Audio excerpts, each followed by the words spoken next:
అందరికీ నమస్కారం. వదనంబు నీ నామ భజన గోరుచునుండు, జిహ్వనీ కీర్తనల్ జేయగోరు. హస్తయుగ్మంబు నిన్నర్చింపగోరును, కర్ణముల్ నీ మీది కథలు గోరు. తనువు నీ సేవయే ఘనముగా కోరును, నయనముల్ నీ దర్శనంబు గోరు.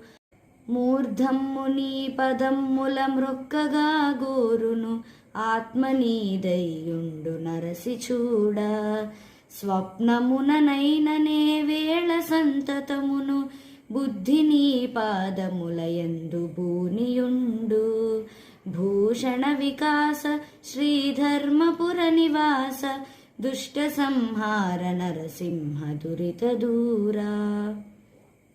అంటే, ఓ నరసింహస్వామి, నా మొహము ఎప్పుడూ కూడా నీ నామస్మరణ చేయడానికి, నీ సేవ చేయడానికే కోరుకుంటూ ఉంది. అదేవిధంగా నా నాలుకెప్పుడు నీ కీర్తనలు పాడడానికే ఇష్టపడుతూ ఉంటుంది. అలాగే నా రెండు చేతులు ఎల్లప్పుడూ చేతులు జోడించి నిన్ను నమస్కరించడం కోసమే ఎదురు చూస్తూ ఉంటాయి. అలాగే నా రెండు చెవులు ఎప్పుడూ కూడా నీ కథలు వినడానికే ఇష్టపడుతూ ఉంటాయి. వాటికి అవే వినసొంపుగా ఉంటాయి.